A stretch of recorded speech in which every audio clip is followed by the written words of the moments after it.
Welcome to Inside Auto Podcast, where we feature everyone and anyone you'd want to talk to in and out of the automotive industry. Ilana Shabtai here with Aaron Horowitz, co-hosts of Inside Auto Podcast, where we interview top dealers, GMs, marketers, and entrepreneurs in and out of the automotive industry. And before we introduce today's guest, this episode is sponsored by AutoLeadStar.com. The AutoLeadStar platform is built on a technology so powerful it allows you to market, sell, and service cars as you would in the real world, at scale and online, making one-to-one matches between shoppers and inventory.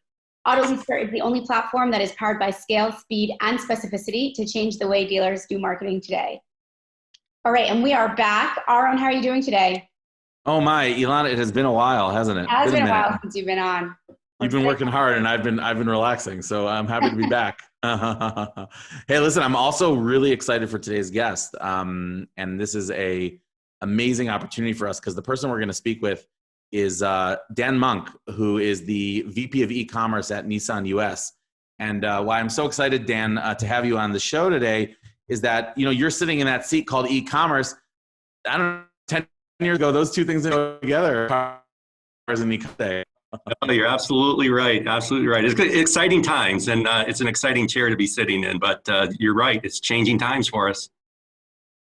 Yeah. So it actually is. In a lot of ways, it's probably one of the most sensitive chairs in any OEM, right? To be sitting on that e-commerce pulse and how you dance between the raindrops of the different tiers and how consumers buy, right? It's complicated. It is, and it depends on your approach too, right? Now, Nissan's approach has always been dealer-centered. So I think being dealer-centered, though, it makes it much more straightforward as far as what we're trying to accomplish. Now, other OEMs maybe have different approaches that makes it a little bit more complicated. But being dealer-centered, I think we're aligned with the dealer network and really all moving in the same direction with one goal. Awesome. So we're excited to talk about that, and we're going to ask you about where you think things are moving and what you're seeing, and a little bit about Nissan At Home, and just kind of you bringing us up to speed on what's happening in the Nissan network, where there's a lot of, frankly, I think cutting-edge experimentation going on that others could learn from. But we want to first hear about you, right, Ilana? Sure. That's what we like to do, to dig deep. We like to dig deep at the beginning of these podcasts. Hey, we once had a story from someone who pulled a platinum leg out of a river where he was diving. And we've had crazy stories here, so feel free to get crazy or not. It depends. But I was interested in, and Ilana, you can get the next question. But I noticed that you were involved with the Saturn brand back in the day, right? Back in the day, okay, absolutely. So tell us about that. Like, how did you get into auto, and then do you miss Saturn? Like, is that a brand that should have survived? Because it's a cool name, right? Yeah. No, it's a good question. In fact, many of my close friends, we still keep in touch from the Saturn days because there was such a bond there. But yeah, so I've a little bit of background on me. So yeah, 30 years in the auto industry. Half of my career was with Saturn, and then the other half with Nissan.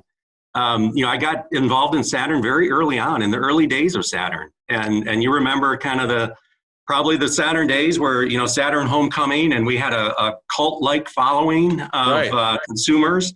And it was very special. And I think what made it special was the approach to business, right? And it was very customer-focused approach to business, very dealer partnership approach to business. Working with the dealer partners, really kind of in one mission, and that was a special time. I started back in Saturn, actually in a call center, wow. So very very close to the customer. And so was that your first gig out of college? Like what? That was the first gig out of college. I and actually, it's funny how roads lead back to the same place. But I started back in '91 with Saturn. Moved from Michigan down to Tennessee to start Saturn in Tennessee. Well, now I'm sitting here in Tennessee with Nissan. So it's very much roads lead to the same place, and the same focus. Because what I liked about Saturn, and what's always stuck with me, was that customer focus, right? And it was on the experience. There wasn't an e-commerce focus, right, or a digital focus, but it was about the experience, and it was about the customer, and it was giving them the best experience possible. And that, you know, starting in the assistance center, helping customers, working with dealers from there, and then various sales and marketing positions. You know, I had 14 years with Saturn. So it very much ingrained in me kind of this customer focus. And that's really, I think, what I'm leveraging as I move into, as I've been working on things with Nissan, is that customer focus. And it looks like in between Saturn and Nissan, you had a little bit of time at Home Depot. Is that correct? Yeah, there was another interesting change. So I dipped my toe outside of the auto industry. So this was after I went back as it was a crazy time, as we had 2 young kids, and I went back and got my master's degree. Michigan State, go Spartans. After that, I said, well, you know what, I'm going to try something else. And I'm always a do-it-yourselfer. That's just, I like to get my hands dirty, do things. You know, I've done a lot of various different projects, you know, rehabbing houses, this and that. But so it was an interest of me. So I went into kind of a leadership program with Home Depot. But I tell you what, I went there, and while I loved the company, I loved the business, I missed auto. I mean, I really missed auto. Once it gets into your blood, I think it's hard to get away, you know? And so, it was, so I had a desire to get back into the auto industry. And so when I was up in Michigan and looking for, okay, what's the next opportunity, maybe get back in the auto industry. And this opportunity with Nissan came, which so happened, Nissan was moving their headquarters from California to Tennessee. I was very familiar with Tennessee. And I figured this sounds like a great opportunity, great company, great opportunity. That's fantastic. And well, first of all, before we talk about Nissan a bit, what is something interesting that you've built, say, in the past 10 years? What's one DIY thing you've done that you're extremely...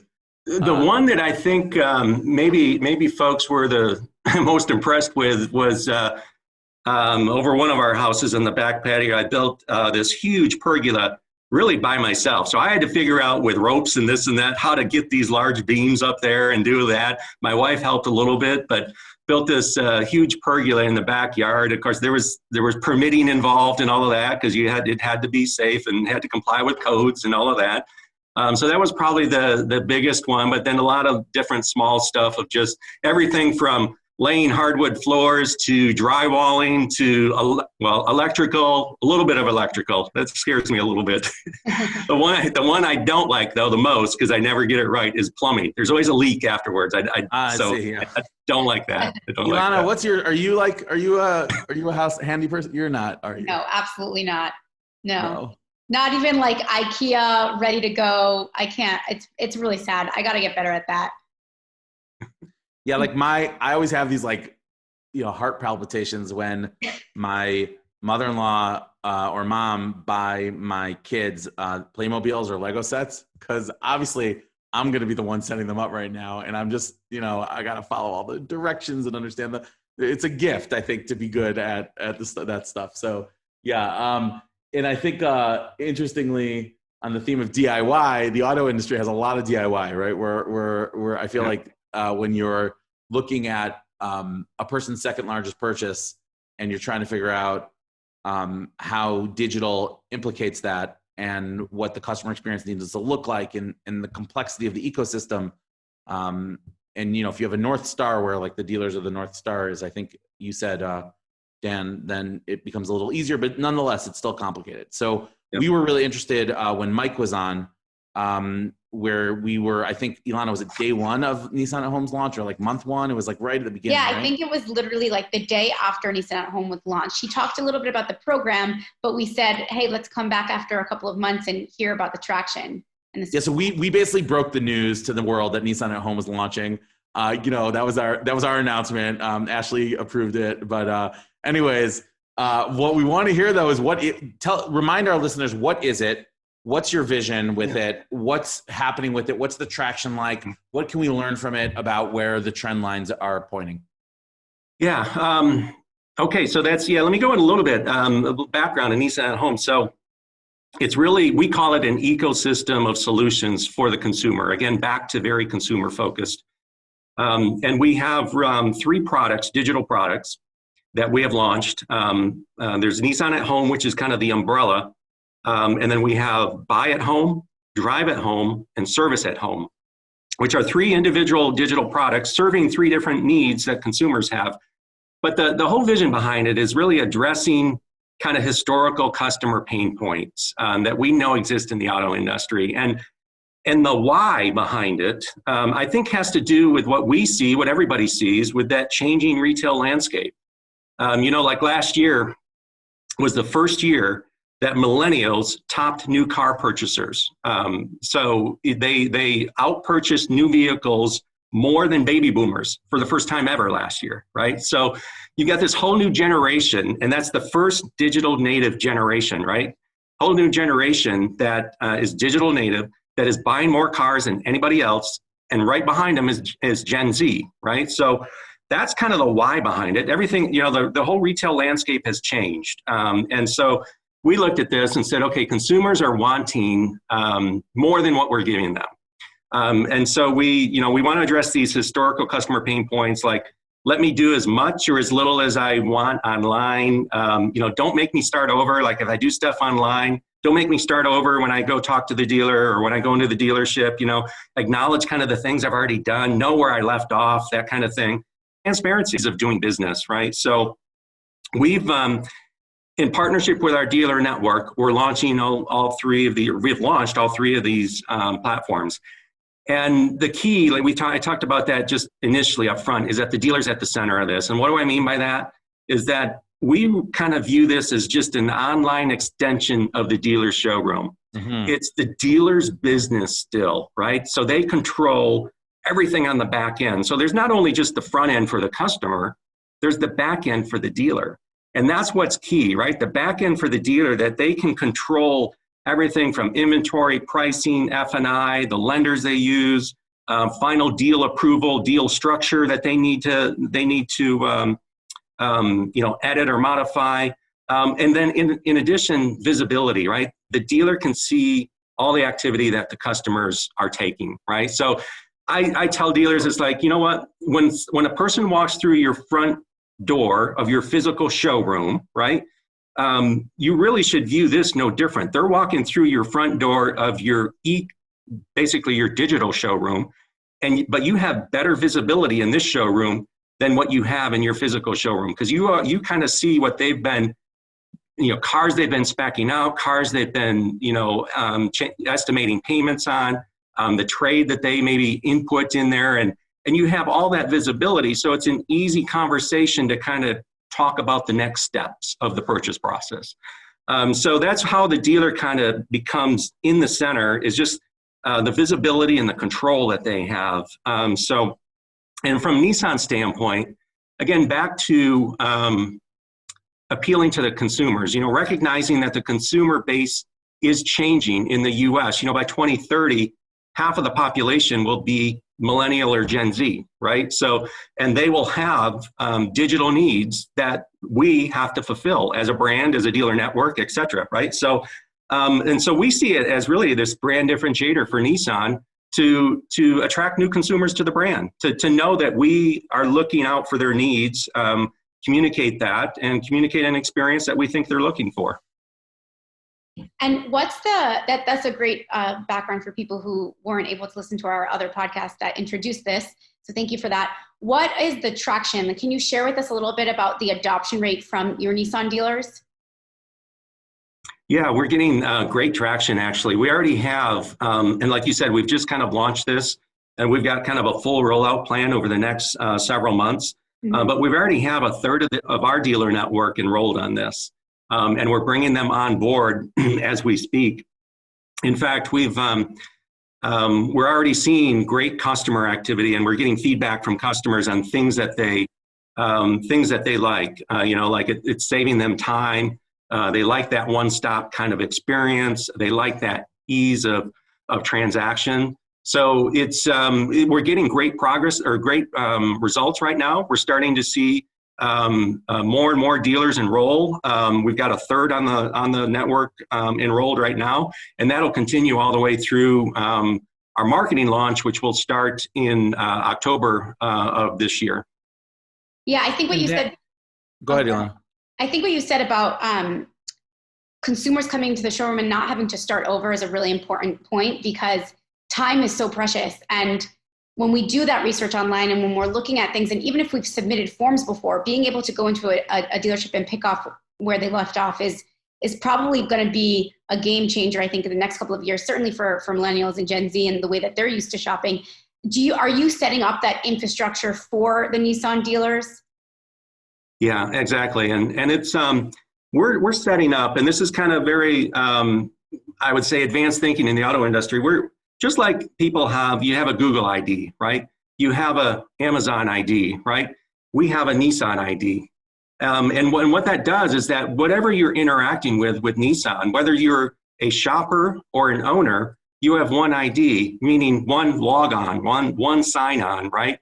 So that as a shopper, you can save your work. Like you can save and then come back to it because it's saved in this account that you have as an owner. Now, if you transition from this shopper into ownership, well, that same account is what you will use for your My Nissan app. That you'll download for, your NMAC, which is our captive finance, right? For your captive finance access. So this I guess, philosophy of having kind of this one Nissan account across the ecosystem for ease of use of the consumer, right? And then from a dealer standpoint, that makes it extremely easy as well, because with that, then you have the visibility of that consumer across the ecosystem as well. I'm curious about the reception you're getting. Do you experience that this is the things that you're saying now, what we're hearing now, when dealers hear that across your network, do you get a sense that the dealers get it and they are on board?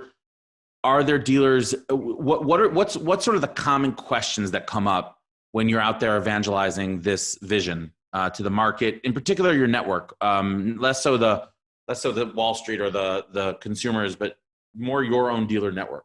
Yeah, no, it's a good question. And, I can't paint the entire network with one broad stroke because I think you've got, just like anything that you're changing, you've got different groups of people that kind of get the change, right? So we've got the early adopters. Those are the ones, and we got plenty of early adopters that get it, right?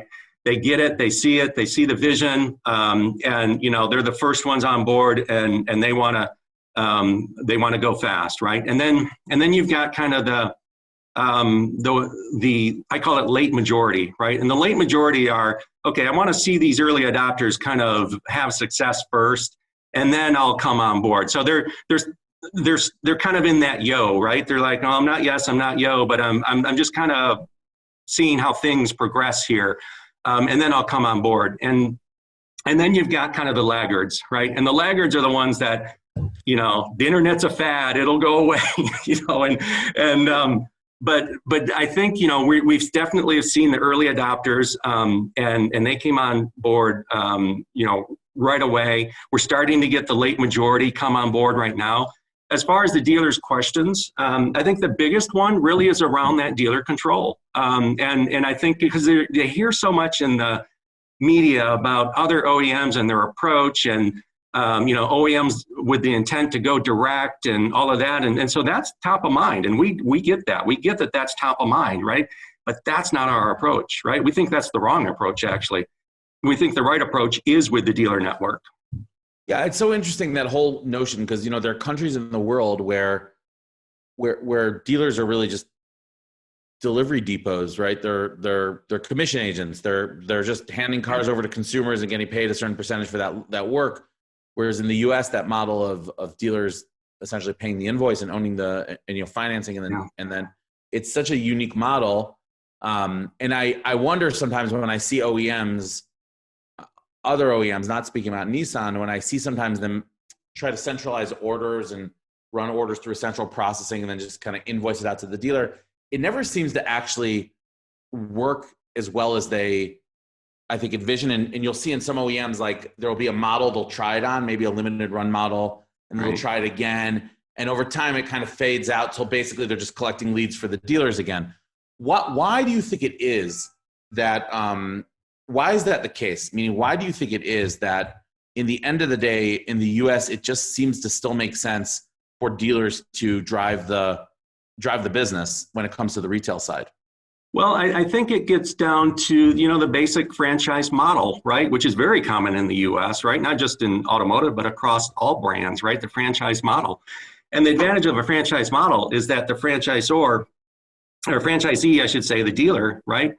They know that market best, right? And they live in that market. They know that market best.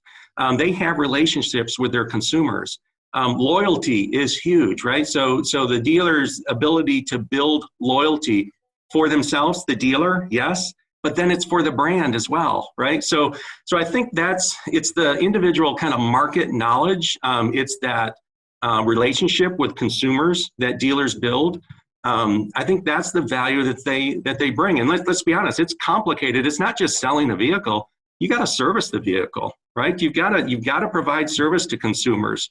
And so it's, and service is a complicated business too. You've got to have parts, you've got to have parts inventory, you've got to have fast turnaround, right? You've got to have shop capacity, all of that stuff. You have to have brick and mortar, and you have to have representation in the local market. That's our philosophy. That's how we feel is best to go to market for the consumer and have a dealer network that is there. And in the case of Nissan, do you find yourself, I'm just curious about this it's interesting to think of a global company with such a massive US operation, but have you been able to go to Japan? Like, is that a common practice for executives there to go back and forth, or is it really just more of a US, it's all just US focused, and the international angle doesn't really play in? Like, I know, you've got most of the OEMs now in the US in some ways have an international angle. Like Chrysler now is Stellantis. I always wonder about, do the ideas from abroad manage to kind of work their way into the US? Do the US ideas work their way into the international offices? Does that happen or not? Is there that cross-pollination? Yeah, there is, but it's still regional autonomy too, right? From a standpoint of each region knows their region best, right? Yeah. Now, but we do take ideas from this region. This region, honestly, for Nissan is a very strong region, right? And we do have a lot of cutting edge ideas that we try to pollinate across the globe. And Nissan At Home is one of those ideas, right? Now, it may not work in one country or another country, but that doesn't mean that we can't share the ideas, right? And so there is a sharing of the ideas across the regions, but very much, though, there's a focus on regional autonomy to best serve that market and do what's right for that market. So, but there is a lot of interaction across the globe, just kind of sharing those best practices, et cetera. That's great. And I'm interested in hearing your perspective on what you think are going to be some of the biggest challenges in the next, let's say, 12 to 18 months for the automotive industry. We like to ask our podcast guests, because everyone comes with a different angle. So I like to hear from your perspective. Yeah, no, I appreciate it. And I'll probably come from more of that e-commerce angle, because I'm sure that, there's plenty of angles you could come from, supply chain, et cetera, right? But, from the e-commerce angle, I do think that the challenge in the next, say, 12 to 18 months, first of all, COVID did accelerate the, adoption to e-commerce. Everybody knows, I've been talking about that, right? But I don't think that just as kind of COVID settles a little bit, at least here in the US, the focus on e-commerce isn't going away from the consumer standpoint, right? I think it's a permanent change. We've accelerated, and I think this new bar is where we're at, is the new bar, and I think it's going to continue to accelerate from there, largely because of consumer demands, right? Everybody's just gotten into a lifestyle now that everything they want to do is digital. And so what does that mean from the auto industry standpoint? I think it does require different thinking, right? And I hear from some dealers that, hey, I'm concerned about e-commerce because I'm afraid I'm going to lose control as a dealer, right? I'm going to lose control of the deal as the dealer, right? But then other dealers that have embraced e-commerce say, well, the opposite's actually true, right? If you embrace e-commerce and if you embrace kind of the data and the visibility that comes with this, you actually gain more visibility and you gain more control. So I do think there's a challenge here of changing paradigms on what e-commerce really is and how advantageous it can be for the dealer themselves, right? And I think, again, you've got different cohorts of dealers. Some of them get it, they're already doing it. Some of them are kind of studying it, and others are like kind of late to the party. Maybe feel like, no, that's just not my market. That doesn't work here. But I'm sorry, I think it is their market. It works across the country because it's not about a market. It's about the generational change that we're seeing. And I think that's the biggest maybe challenge on the e-commerce front, is just embracing and trying to modify the business practice to accommodate kind of a new way of retailing. And then again, I don't think you're just changing maybe the location of where things are happening, meaning more digital than online or than in store, but you have to kind of change your process. You have to change your thinking. And I'm not saying that everything is going to be 100% online. I think it's this combination, right? I think it's a combination of people start online, they transition into the dealership, and then you've got to have that process in place that you can take that information from online to the dealership without missing a beat. Yeah. And just continue with a customer. And I think that's the real area where that has been the sticky point for the consumer. And I think we've solved for here, but I think the industry has to focus on. Yeah, I like that. Ilana, that reminds me of the golden rule plus of our dealer friend, David Long, that always talk to the customer in one of the many ways that they want to be talked to. That I think, Dan, you're completely right, that a conversation floats through many media, and it's important for a modern retail operation to really understand that and be able to accommodate how a person wants to be communicated with. So thank you very much. This was an amazing conversation, really fascinating. If I take anything away from what you said, it's all about customer experience. And I think that you used the word customer. I was trying to count how many times, and I was impressed. I was like, there's some famous companies around the world, not like Nissan's not, that would feel good about this convo with our customer focus. But it's clear that you're bringing that to Nissan and bringing that to the Nissan At Home project and into everything you guys are doing on the e-commerce side as well. We're really grateful. We'll check in again and hopefully hear from you and understand the trends that you've laid out for us, how they're coming into reality over the next year or two, and stay in touch with you. And it's been a pleasure. Ilana, do you want to wrap us up? Yeah, thank you so much. I second that. It's been super interesting conversation. I love the customer-centric conversation, so thanks for bringing that to our podcast. And for our listeners, if you like this episode, Inside Auto Podcast, you can find us on all mainstream outlets, iHeart, Apple, Spotify, InsideAutoPodcast.com. Thank you so much, Dan, for joining us. Yeah, by the way, Ilana, I was thinking for Dan, we like to listen. Ilana and I like to listen on 2.5x speed. But we actually speak at like 2x speed. So that would be like 4.5. Dan, I feel like you brought us down to earth here with a really good presentation, and we learned a lot, and our listeners learned a lot. Thank you so much. We look forward to the next convo. Thank you so much, guys. Nice meeting you. Thanks for listening to Inside Auto Podcast. Check out our other episodes with top entrepreneurs and industry leaders.